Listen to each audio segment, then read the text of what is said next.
ही said कि baby ने stool pass कर दिया था।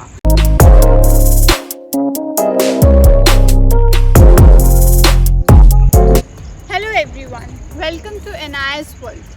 आई होप कि आपको मेरी लास्ट वीडियो थी जिसमें मैंने अपनी प्रेगनेंसी जर्नी के बारे में बताया था वो अच्छी लगी हो। और उस वीडियो के एंड में मैंने बात की थी कि मैं नेक्स्ट वीडियो में अपनी डिलीवरी स्टोरी के बारे में डिस्कस करूँगी और बताऊँगी आपको कि मेरी डिलीवरी स्टोरी कैसी रही।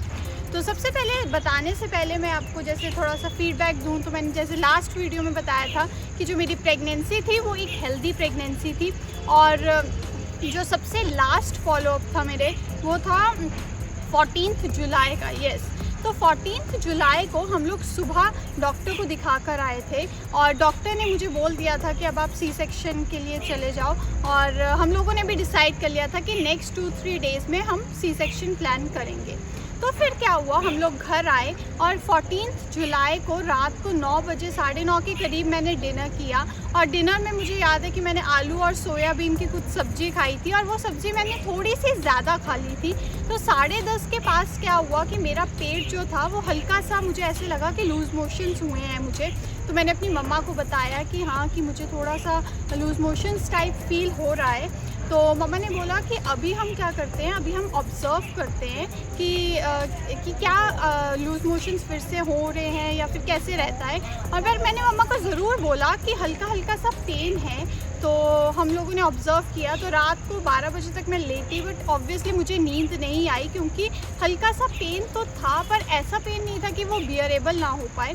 पर 12 बजे के बाद क्या हुआ, वो पेन थोड़ा बढ़ने लगा और हमने नोट किया कि अभी हमें चेकआउट करना है कि कहीं ये फॉल्स पेन तो नहीं है। तो इसके लिए हम लोगों ने क्या करा कि हमने उस पेन का ड्यूरेशन नोट किया कि वो पेन्स कितनी देर बाद आ रही हैं और उसका ड्यूरेशन क्या हो रहा है, वो कितनी लंबी जा रही हैं। तो वो सब नोट करने के बाद फाइनली 4 बजे हमें लगा कि हाँ, ये कुछ लेबर पेन टाइप ही है। और हमें लगा कि अब उस पेन की इंटेंसिटी भी बढ़ रही है तो हमें डॉक्टर को ज़रूर दिखाना चाहिए। तो मुझे याद है कि हम 4 बजे पूरा तैयार, मम्मा सामान वगैरह तैयार तो हमने कर रखा था, तो हमने कार वगैरह में रखा। मुझे याद है मैंने थोड़ा सा फ्रेश अप हुई मैं, और मैंने सोचा कि अब तो जाना ही है हॉस्पिटल। और हम लोगों ने भगवान के आगे प्रे किया कि जो भी हो अच्छा हो और हम अपना बेबी अच्छे से लेकर आएँ अपने घर। तो यस, उसके बाद हम लोग हॉस्पिटल गए और मुझे पता चल रहा है कि इधर थोड़ी सी आपको आवाज़ आ रही होगी ज़रूर, बट ये मेमोरी इतनी सुंदर थी, इतनी अच्छी थी। तो आई थॉट कि आज हम खुली हवा में जाएं और खुली हवा में हम रिकॉर्ड करें। और इसलिए हम लोग अपनी ही सोसाइटी के पार्क में आ गए और हमने रिकॉर्ड किया इसको। तो back to the story. Yes, उसको कि हमने क्या किया, हम 4 बजे हॉस्पिटल चले गए। 4 बजे जब हम हॉस्पिटल गए तो ऑब्वियसली जो मेरी मेन डॉक्टर थी जो मुझे देख रहे थे वो उस टाइम पे अवेलेबल नहीं थे, बट हाँ, हम कॉल करके ही गए थे। एंड शी सेड कि आप हॉस्पिटल चले जाओ और आपको जो ड्यूटी पे, नाइट ड्यूटी पे डॉक्टर होगा वो आपको चेक करेगा और वो मुझे इन्फॉर्म कर देंगे। तो हम लोग हॉस्पिटल गए पूरा तैयार होकर और हम लोगों ने क्या किया कि हमने डॉक्टर को दिखाया। नाइट ड्यूटी पे जो डॉक्टर थी उन्होंने मुझे चेक किया, उन्होंने मेरा इंटरनल चेक किया और सबसे पहले मेरा उन्होंने बेबी की हार्ट बीट CTG की, और उसमें जिसमें हार्ट रेट बच्चे का पता चलता रहता है और आपको एक इंस्ट्रूमेंट देते हैं जिसमें आपको बच्चे की मूवमेंट चेक करते रहना होता है कि वो कितनी ड्यूरेशन के बाद मूवमेंट कर रहा है। तो मुझे याद है उन्होंने CTG की और फिर उन्होंने चेक किया, इंटरनल चेक किया। और इंटरनल चेक करने के बाद हम लोगों को बोला कि अभी लेबर स्टार्ट हो चुका है।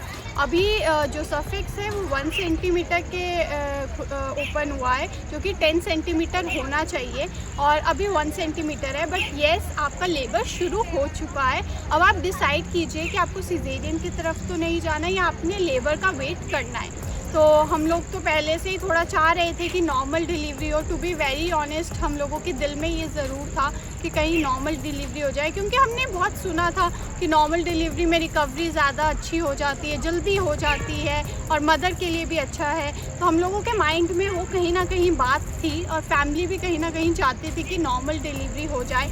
और विद द गॉड ग्रेस कि नॉर्मल पेन उठी है तो नॉर्मल डिलीवरी हो जाए। तो हमने डॉक्टर को बोला कि हाँ हम नॉर्मल के लिए ट्राई करना चाहेंगे। तो शी सेड कि ठीक है अभी टाइम लगेगा और हम आपको रूम में शिफ्ट कर देते हैं, और जो आपकी नेक्स्ट CTG होगी वो होगी आपकी 7 बजे। तो मुझे याद है उस ड्यूरेशन के बीच हम लोगों ने 1-2 पिक्स ली।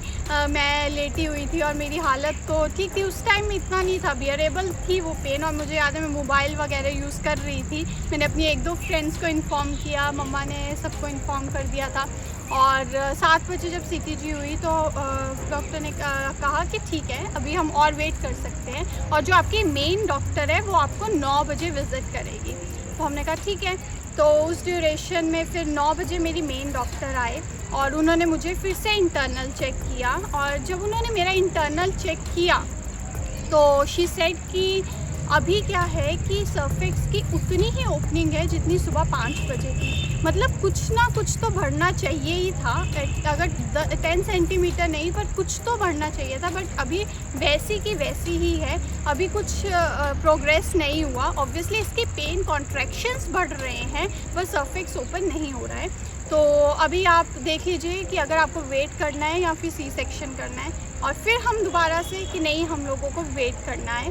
तो शी सेड ठीक है आप वेट कीजिए, मैं नेक्स्ट विज़िट 12:30 करूँगी और उस ड्यूरेशन के बीच आपकी CTG होती रहेगी। तो हमने कहा ठीक है हम लोग करते हैं, हम लोग वेट करते हैं। मुझे पेन काफ़ी थी और मुझे पता है कि मम्मा मुझे देख रही थी और मम्मा को हो रहा था कि बच्ची को पेन में, प्रियंक भी कह रहा था कि हाँ पेन है काफ़ी पर क्या करें अभी ट्राई कर लेते हैं। तो मैंने बहुत हिम्मत रखी और मैंने कहा कि ठीक है हम लोग अभी ट्राई करते हैं। तो नेक्स्ट विज़िट डॉक्टर ने करनी थी 12:30, तो 12:30 करनी थी, पर वो जो मेरे डॉक्टर थे वो 10:30-11 बजे के ही अंदर आ गए। तो क्योंकि मेरी उस ड्यूरेशन में CTG हो रही थी और मुझे याद है कि डॉक्टर 10:30-11 बजे ही आ गए। और शी सेड कि अभी मुझे नीचे रिपोर्ट गई है CTG की, जिसमें बच्चे की हार्ट रेट आती है और मूवमेंट पता चलती है, वो ठीक नहीं आ रही है। तो अभी मैं रिस्क नहीं लूँगी, अभी मैं C-सेक्शन ही आपको कहूँगी कि आप C-सेक्शन करवा लीजिए। हम लोगों ने फिर हमारे माइंड में वही बात, हम लोगों ने कहा कि अभी आप अभी करके देखिए CTG। तो जब उन्होंने उस टाइम की तो वो CTG बाय लक ठीक आ गई। तो शी सेड कि ठीक है अगर अभी भी आपको वेट करना है तो आप कर सकते हैं, पर आप देख लीजिए। तो हमने कहा कि ठीक है अभी थोड़ा सा और वेट कर लेते हैं।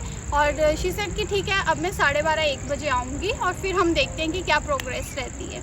तो वो 1 बजे आए, 12:30-1 बजे आए और फाइनली उन्होंने दोबारा से मेरा इंटरनल चेक किया। और उन्होंने ये बोला भी कि अभी मैं बार बार इंटरनल चेक नहीं कर सकती क्योंकि मदर को इन्फेक्शन होने के चांसेस बहुत ज़्यादा रहते हैं, तो इसलिए अब मैं बार बार इंटरनल चेक नहीं करूँगी और ये मैं लास्ट बार करके देखती हूँ। तो जब उन्होंने इंटरनल चेक किया फिर उन्होंने कहा कि कोई प्रोग्रेस नहीं है और जैसा पहले था वैसा ही सिस्टम है, कोई प्रोग्रेस नहीं है। और मैं अपने एक्सपीरियंस से बोलूँगी कि नॉर्मल डिलीवरी नहीं होगी और नहीं हो सकती। और अब आप देख लीजिए, और अगर आपको अभी भी वेट करना है तो अब आप अपने रिस्क पे वेट कीजिए। और CTG भी कहीं ना कहीं जो है वो थोड़ी सी गड़बड़ आ रही है, तो आप अपना देखिए, आप अपने रिस्क पे देखिए। और मैं जो रेफ़र करूँगी वो मैं C-सेक्शन कर रही हूँ और मैं रेफ़र कर रही हूँ कि आपका C-सेक्शन हो जाना चाहिए। तो मुझे याद है कि इतना, क्योंकि मैं भी एग्जॉस्ट हो चुकी थी, रात की 12 बजे से मैं पेन ले रही हूँ, मेरे पेन बढ़ रहा है। और बल्कि डॉक्टर ने बोला भी कि ये बहुत स्ट्रॉन्ग गर्ल है कि वो इतना पेन ले रही है बट वो अभी भी शो नहीं कर रही है और अभी भी वो कह रही है कि मुझे नॉर्मल के लिए ट्राई करना है। बट मैं सजेस्ट करूँगी कि आप C-सेक्शन की तरफ चले जाएँ। और मुझे याद है कि प्रियंक और मैं हल्का सा रोने भी लग गए कि हमने इतनी ज़्यादा ट्राई किया पर नहीं, नॉर्मल नहीं हो पा रहा है, तो क्या करें। तो फाइनली फिर जब डॉक्टर भी थोड़ा सा हमसे हो गए कि अरे मतलब आप समझो उस बात को कि हम मदर और बेबी दोनों की ही भलाई के लिए ये बात कह रहे हैं। और मुझे याद है कि उन्होंने जाते जाते मुझे ये बोला कि अगर कुछ भी अगर आपका ये बच्चे की हार्ट बीट ठीक नहीं आ रही तो इट मीन्स कि कुछ रिस्क है, हो सकता है कि उसने अंदर स्टूल पास कर दिया हो या फिर कुछ भी ऐसा हो जिससे बच्चा डिस्टर्ब हो अंदर और कुछ ना कुछ रिस्क आ रहा हो। तो मुझे याद है जब वो जा रहे थे, क्योंकि हमारे माइंड में अभी भी हम कंफ्यूज थे, और हम लोगों ने एक बार कहा भी कि क्या 3 बजे तक वेट हो सकता है। तो उन्होंने थोड़े गुस्से से प्रियंक को बोला कि अब आप देख लीजिए, आप अपने रिस्क पे देखिए। तो मुझे याद है कि उन्होंने जाते हुए बोला कि अगर बच्चे को कुछ रिस्क हुआ या फिर जो भी हुआ वो आप देखिए, उस चीज़ को ध्यान में रखिए। और हो सकता है कि अगर बच्चे ने स्टूल पास कर दिया हो तो वो बहुत ज़्यादा एक सीरियस मैटर हो जाएगा, और हो भी सकता है कि बच्चा फिर बाद में पेडियाट्रिशियन देखेगा कि क्या करना है। तो जब मैंने वो सुना, मैंने अपने बेबी के बारे में सुना कि मेरे बेबी को रिस्क है और ये सब, इमीडिएटली मैंने किसी की नहीं सुनी, मैंने प्रियंक की नहीं सुनी, मैंने मम्मा तो खैर पहले ही बहुत मायूस सी बैठी थी कि क्या करें, तो मैंने किसी की नहीं सुनी। और मैंने अपनी डॉक्टर को स्ट्रेट फॉरवर्ड कह दिया कि नहीं, मुझे सी सेक्शन की तरफ ही जाना है, आप मेरा सी सेक्शन कर दीजिए और जो होगा देखा जाएगा। और शी नोज़, मेरी डॉक्टर को पता था कि कुछ ना कुछ गड़बड़ है। तो उन्होंने विदिन 5-10 मिनट्स उन्होंने सब कुछ अरेंजमेंट किया और मुझे क्या किया, मुझे रिकवरी रूम में शिफ्ट कर दिया। और जल्दी से जल्दी उन्होंने मुझे रिकवरी रूम में शिफ्ट कर दिया, जहाँ पे मुझे एनेस्थीसिया की टीम मिली, और वो मुझसे मिल रहे हैं और वो मुझसे पूछ रहे हैं कि आपको किसी मेडिसिन से कोई एलर्जी तो नहीं है या फिर। तो मुझे याद है मैंने एक ही बात उनसे पूछी कि ये जो मुझे कॉन्ट्रैक्शंस हो रही हैं, दर्द हो रही हैं, तो जब आप एनेस्थीसिया दोगे ये बंद हो जाएगा ना? तो उन्होंने हंस के बोला कि हाँ हो जाएगा। और मेरी जो मेन डॉक्टर थी उन्होंने बल्कि बोला भी कि ये बहुत स्ट्रॉन्ग गर्ल है, ये तो बिल्कुल नहीं घबराएगी, और इसको हम ओटी में लेकर जाते हैं, ऑपरेशन थिएटर में लेकर जाते हैं। और तो उन्होंने फिर मुझे जल्दी से ऑपरेशन थिएटर में शिफ्ट कर दिया। और मुझे याद है जब मैं ऑपरेशन थिएटर में गई तो मैं बहुत नर्वस थी, पर एट द सेम टाइम मुझे माइंड में था कि अब मेरा बेबी आने वाला है, मुझे एक्साइटमेंट भी बहुत थी।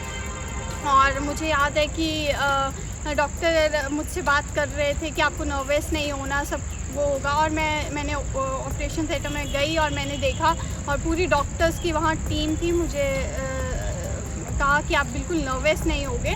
तो मुझे याद है कि जैसे उन्होंने शुरू किया, उन्होंने बोला कि ऐसा है कि जैसे हम एनेस्थीसिया देंगे आपकी बॉडी थोड़ी हीटअप होगी और आपको लगेगा कि कुछ एकदम से हिचकिचा ऐसा हीटअप सा होगा, और उसके बाद आपका जो नीचे का पार्ट है वो आपका सुन हो जाएगा, और आपको क्या है कि आपको स्ट्रॉन्ग रहना है और आपको पता भी नहीं चलेगा। वो मुझे मोटिवेट कर ही जा रहे थे। और मुझे याद है कि फिर मेरे को उन्होंने एक कर्टन सा लगा दिया आगे मुझे नीचे की बॉडी मेरी सुन सी हो गई, मुझे पता नहीं चल रहा था कि नीचे क्या हो रहा है। बट येस, ऊपर से मैं उतनी एक्टिव नहीं थी, बट मुझे पता चल रहा था कि क्या हो रहा है और कैसे क्या चीज़ हो रही है, क्या डॉक्टर्स बोल रहे हैं, और हल्का हल्का सा। तो उन्होंने कहा कि अभी हम स्टार्ट करते हैं। तो जैसे ही उन्होंने स्टार्ट करने लगे और मेरे को थोड़ी सी ब्रीथिंग में थोड़ी सी मुश्किल हुई, तो उन्होंने मुझे ऑक्सीजन लगा दिया, बट ऐसा कुछ इतना इशू नहीं था। और एनेस्थीसिया की जो डॉक्टर थी, मुझे याद है मुझसे पूछी जा रही थी कि आप कहाँ से हो, आप क्या करते हो, आपकी फैमिली में कौन कौन है। और जब उनको लगा कि अब बेबी आने ही वाला है, तो शी आस्क्ड मी कि आपको बेबी गर्ल चाहिए सान्या या बेबी बॉय चाहिए। तो मुझे याद है कि मैंने बोला कि मुझे बेबी गर्ल ही चाहिए। तो उन्होंने बोला कि ठीक है, अभी आपका सस्पेंस खुल जाएगा कि आपकी बेबी गर्ल है या बॉय है। और मैंने बोला कि ठीक है, आप मुझे बताना। तो उन्होंने बोला कि हाँ, अभी हम बताते हैं आपको। तो मुझे याद है कि जैसे ही मुझे आवाज़ सुनी इनाया की, तो इनाया इतना रो रही थी। एक आवाज़ उसकी सुनी, जो रोते हुए की मुझे आवाज़ सुनी, और मैंने डॉक्टर को ऐसे देखा और शी सेड कि ये जो आपने चाहा था आपको वही मिला, आपको बेबी गर्ल मिली। मैंने कहा अच्छा, इनाया मिली, क्योंकि मैंने अपनी इनाया का नाम पहले से ही सोच रखा था, और मुझे पता था कहीं ना कहीं कि God will bless me with the baby girl. और मुझे था कि मैंने कहा अच्छा, बेबी गर्ल हुई है और वो कैसी है। तो शी सेड कि हाँ, वो बिल्कुल ठीक है, और अभी हम आपको उसको दिखाते हैं। तो मुझे याद है कि वो जो पेडियाट्रिशियन था, वो इनाया को लेकर वो कहीं दूसरे रूम में गए, और मैं देख नहीं रही, मैं सुन रही हूँ और मुझे हल्का हल्का से दिख रहा है। तो वो उधर लेकर गए उसे दूसरे रूम में, और मैंने अपनी मेन डॉक्टर को कहते हुए सुना कि बच्चे ने कुछ पॉटी पास की है। तो मुझे जब ये सुना तो मैंने फिर से एनेस्थीसिया जो डॉक्टर थी, जो पास में मेरे डॉक्टर थी, मैंने उनसे पूछा कि बेबी ठीक है ना। तो शी सेड कि हाँ, बेबी ठीक है। और मैंने कहा मुझे मेरा बेबी देखना है। तो शी सेड कि हाँ, अभी आपको आपका बेबी दिखा रहे हैं। पर मुझे लगा कि कुछ ना कुछ गड़बड़ हुई ज़रूर है। जो कि ऐसे थोड़ा सा डॉक्टर्स डिस्कस कर रहे हैं, कुछ ना कुछ तो हुआ है। तो बट मुझे मेरे सब डॉक्टर्स यही बोल रहे थे कि बेबी बिल्कुल फिट फाइन है, सब ठीक है। और मुझे याद है कि जब इनाया को लेकर आए और मेरी जो नेक था वो ऐसे था, और जब मैंने इस साइड से अपनी बेबी को देखा और वो बहुत रो रही थी, बहुत ज़्यादा रो रही थी, और मैंने उसको देखा और मेरी भी आंखों में पानी आ गया और मैंने कहा कि मैं इसको पकड़ लूँ। तो शी सेड कि नहीं, अभी नहीं, अभी आप नहीं इतना कर सकते, अभी जब हम रूम में जाएंगे तो बेबी को भी शिफ्ट कर देंगे।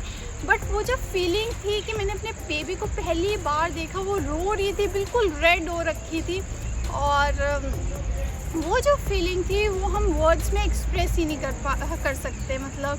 और मैं माइंड में सोच रही हूँ कि हाय प्रियंक देखेगा, मम्मा देखेगी, सब देखेंगे, मेरा बेबी आ गया, और मैं इतनी खुश। और फिर उन्होंने हाफ एन आवर इनाया को वापस ले गए दूसरे रूम में, और डॉक्टर बात कर रहे हैं कि ऐसा कुछ स्टूल पास कर दिया है ये सब, और मुझे नहीं बता रहे वो कुछ ऐसा। और मुझे उन्होंने हाफ एन आवर और लिया मेरा स्टिच करने में, सब करने में, और मुझे कुछ पता नहीं कि नीचे इतना कुछ महसूस नहीं हुआ। और मैं फिर जब उन्होंने अपना प्रोसीजर सारा कर लिया तो मेन जो मेरी डॉक्टर थी वो मेरे पास आई और उन्होंने मेरे सिर पे हाथ रखा और शी सेड कि सानिया कॉन्ग्रेचुलेशंस और you are very strong girl, और आपको बेबी गर्ल हुई है। तो मैंने डॉक्टर से फिर पूछा क्योंकि मेरे माइंड में कहीं ना कहीं था कि कुछ हुआ तो नहीं है ना। तो इतना 12 बजे से लेकर अब तक मतलब वो था कि मुझे डर सा भी लग रहा था। तो मैंने डॉक्टर से फिर यही एक सवाल पूछा कि बेबी ठीक है ना। तो उन्होंने मुझे बोला कि हाँ बेबी ठीक है, अभी हम आपको शिफ्ट कर रहे हैं रूम में। तो मैंने कहा कि ठीक है। तो उन्होंने बाद में मुझे कहा कि अभी हम आपको, डॉक्टर्स की टीम चली गई, तो जो स्टाफ था उन्होंने मेरे को जो था उन्होंने कहा कि हम आपको रूम में शिफ्ट कर रहे हैं। तो मैं फाइनली अपने रूम में गई, रूम में मुझे लेकर गए और सबसे पहले मैंने देखा कि मेरा बेबी नहीं है रूम में। तो मैंने मम्मा को बोला कि मम्मा बेबी गर्ल हुई है। तो मम्मा कह रही कि हाँ बिल्कुल तेरे जैसी लगती है। और प्रियंक को मैंने देखा तो प्रियंक बहुत खुश था और मुझे याद है तो पर बेबी नहीं था, इनाया नहीं थी रूम में। तो मैंने फिर से पूछा कि मम्मा बेबी कहाँ पे है। तो मम्मा ने मुझे बोला कि वो बोल रहे हैं कि अभी मदर को शिफ्ट किया है, प्रियंक कह रहे हैं कि वो बेबी को लेकर आ रहे हैं। और 10 मिनट का उन लोगों ने टाइम लिया। तो जैसे मैंने मम्मा और प्रियंक का फेस देखा मुझे लगा कि कुछ ना कुछ गड़बड़ तो हुई है। तो मैंने मम्मा को पूछा मुझे सच बताओ कि क्या हुआ है। तो फिर प्रियंक ने मुझे बोला रोते रोते कि नहीं सब ठीक है, सब ठीक हो गया है भगवान की दया से, पर हाँ बहुत ज़्यादा मुश्किल हो सकती थी। तो मैंने बोला कि क्या हुआ। तो ही सेड कि बेबी ने स्टूल पास कर दिया था। तो मैंने बोला कि क्या। तो मम्मा ने मुझे बोला कि हाँ जब हमने इनाया को अभी सबसे पहले देखा तो इनाया के पूरे फेस पे एक ऑक्सीजन टाइप लगा हुआ है और डॉक्टर ने हमें बोला है कि अभी हम उसको अंडर ऑब्जर्वेशन आधे घंटे रखेंगे और हम देखेंगे कि बेबी ने कुछ इनहेल तो नहीं किया है, और अगर ऐसा कुछ होता है तो उसे दूसरे हॉस्पिटल में शिफ्ट कर देंगे और उसमें 2-3 दिन आप लगेंगे और देखते हैं कि क्या होता है। और मुझे याद है कि मैं इतना रोई, मेरा रोना निकल रहा है और प्रियंक भी रो रहा है। और मम्मा ने बोला कि अभी प्रियंक तो टिक ही नहीं रहा रूम में, प्रियंक बार बार वहीं जा रहा है और देख रहा है। पर अभी जब लास्ट प्रियंक उधर से आया है तो उन्होंने यही बोला है कि बेबी बिल्कुल ठीक है, आपका बेबी, मदर शिफ्ट हो गई है रूम में और हम आपके बेबी को भी शिफ्ट कर रहे हैं। तो अभी भगवान की दया से सब ठीक हो गया है और बेबी कुछ ऐसा रिस्क में नहीं है, बेबी को लेकर आ रहे हैं। और उसके बिल्कुल 2-3 सेकंड के बाद नॉक हुआ दरवाज़ा और वो जो नर्सेस थी उन्होंने बोला कि बेबी के क्लोथ्स दीजिए। तो जैसे कि मैंने आपको अपनी एक वीडियो में अगर आपने वो वीडियो नहीं देखी प्रेगनेंसी बैग की तो मैं आपको लिंक डाल दूँगी। और मैंने अपना बैग पूरा तैयार किया हुआ था, मैंने अलग से अपने बेबी के कपड़े जो फर्स्ट टाइम उसको डालने हैं वो रखे हुए थे। तो मम्मा ने वैसे ही पैक उनको दिया और फिर हमें हल्का सा लगा कि नहीं बेबी ठीक है, जो ये क्लोथ्स वगैरह ले रहे हैं। तो वो कहते हैं कि हम शिफ्ट कर रहे हैं अब बच्चे को, और विदिन 10 मिनट्स बच्चा आ गया, इनाया आ गई। और मुझे याद है कि जब इनाया आई और रूम में उसको एंटर किया तो प्रियंक इतनी ज़ोर से रोया, इतनी ज़ोर से रोने लगा। उसने इनाया को उठाया और इतनी ज़ोर से रोया प्रियंक। और मैं उसको देख के रो रही हूँ। प्रियंक इनाया को उठा के इतनी ज़ोर से रो रहा है और इनाया को बोल रहा है कि अगर आपको कुछ हो जाता तो मैं आपकी मम्मा को क्या बोलता। कि हाँ, तो मैं प्रियंक को बोल रही हूँ, अरे तुम इतना ज़ोर से मत रो प्रियंक, बेबी डर जाएगा। तो फिर मम्मा ने समझाया कि ठीक है, भगवान की दया से सब सही हो गया है और सब कुछ सही है। प्रियंक के पेरेंट्स बहुत खुश हैं, सब बहुत खुश हैं। तो अब वो सब भूल जाओ और बेबी को देखो। तो मुझे याद है कि मैंने इनाया को देखा और मेरे से उठा नहीं जा रहा था। मैंने इनाया को देखा, मम्मा ने मुझे उसको साइड पे लिटाया और जब मैंने उसको देखा, वो इतनी सुंदर क्यूट सी, उसके पिंक से चीक्स और इतनी क्यूट लग रही थी। और मैंने इनाया को देखा और प्रियंक ने देखा। हम लोगों ने तुरंत फ़ोटोज़ वगैरह लेने लगे हम लोग, और फ़ोटोज़ वगैरह ली हमने। और फ़ोन पे फ़ोन आ रहे हैं, सब हो रहा है। और हमने मम्मा और प्रियंक ने सुबह से कुछ नहीं खाया हुआ था, कुछ भी नहीं खाया हुआ था। तो मैंने बोला कि अभी इनाया सो रही है और डॉक्टर ने मुझे पूछा कि आप फीड करना चाहोगे। तो मैंने कहा हाँ, आप मुझे थोड़ा सपोर्ट दीजिए, आप मुझे हेल्प कीजिए। तो स्टाफ बहुत अच्छा है हॉस्पिटल का, मेफला का स्टाफ, डॉक्टर्स बहुत अच्छे हैं। तो उन्होंने पूरा हेल्प किया, सब समझाया कि कैसे करना है, क्या करना है। और इस तरह से इनाया को हमने उस रात इन्जॉय देखा। और मैं तो उसको देखी ही जा रही थी कॉन्टीन्यूसली। और फिर क्या हुआ कि थोड़े टाइम बाद मेरे डॉक्टर्स ने विज़िट किया, उनकी पूरी टीम उनके साथ थी। और वो जैसे ही उन्होंने एंटर किया, मुझे याद है मैंने और प्रियंक ने सबसे पहले जो बात बोली, वो हमने बोला वी आर एक्सट्रीमली सॉरी। हमने बोला कि आज हमारी गलती से हमारे बच्चे को कुछ हो सकता था और आप लोग बोल रहे थे, हमने आपकी बात नहीं सुन रहे थे। और अगर हम 1-2 घंटा लेट हो जाते तो पता नहीं क्या होता। तो डॉक्टर ने एक ही बात बोली, डॉक्टर ने बोला कि हमारे लिए बेबी भी इम्पॉर्टेंट है, हमारे लिए मदर भी इम्पॉर्टेंट है। और हम चाहते हैं, अगर तो नॉर्मल का कुछ सीन बन रहा होता तो ऑफ कोर्स हम अप्रोच करते, पर हमें पता था कि ऐसा कुछ बन ही नहीं रहा है और कहीं ना कहीं बेबी अंदर कुछ डिस्टर्ब्ड है, तभी हम आपको बोल रहे थे। खैर, उन्होंने ये बोला कि देखिए, कभी कभी लोग सोचते नहीं हैं। और क्या होता है कि इस वजह से क्या होता है कि 9 मंथ्स की फुल जर्नी, जो इतनी खूबसूरत जर्नी है, वो लास्ट में आके ख़राब हो जाता है सब। तो हमने बोला कि yes, we are extremely sorry और थैंक यू फॉर एवरीथिंग। हमारा बच्चा हमें देने के लिए थैंक यू सो मच। और इस तरह से डॉक्टर गए फिर वापस। और मैं नेक्स्ट डे, उन लोगों ने मुझे उस दिन तो मुझे कुछ नहीं दिया, नेक्स्ट डे मेरा लिक्विड से शुरू किया। फिर उन्होंने बोला आप स्टूल और यूरिन पास कीजिए। उसके बाद उन्होंने मेरी सॉलिड डाइट शुरू की और इस तरह से मेरे को 2 दिन रखा उन लोगों ने और 3rd डे मुझे डिस्चार्ज कर दिया। और मुझे याद है उन्होंने भी फ़ोटो शूट वगैरह की। इनाया का बहुत सुंदर सा एक फ्रेम बनाकर हम दोनों को दिया। लास्ट में उन्होंने बहुत अच्छा सा हैम्पर दिया हम लोगों को इनाया के लिए। और इस तरह से हम अपनी इनाया को घर लेकर आए। और मुझे याद है कि बहुत ज़्यादा सुंदर टाइम था वो। और हम लोगों ने अपने सोशली अनाउंस कर दिया कि we are blessed with baby girl. और सब बहुत खुश थे, बहुत ज़्यादा खुश थे। तो इसलिए हम लोग घर आए, हमने इनाया का एक ग्रैंड वेलकम किया। उसकी भी मैं आपको अलग से एक वीडियो दिखाऊंगी जहाँ पे हमने कैसे उसका वेलकम किया, या इसी वीडियो में मैं फ़ोटोज़ अटैच करूँगी ज़रूर। और हम लोग बहुत खुश थे। तो ये थी मेरी डिलीवरी स्टोरी और मैंने अपनी डिलीवरी स्टोरी से यही सीखा। और मैं अब जो भी मुझसे पूछता है तो मैं यही बोलती हूँ कि प्लीज़ आप जो आपका डॉक्टर बोले, क्योंकि उस टाइम पे आपको सबसे अच्छा आपका डॉक्टर जानते हैं कि आपकी बॉडी और आपके बेबी के लिए क्या सही है।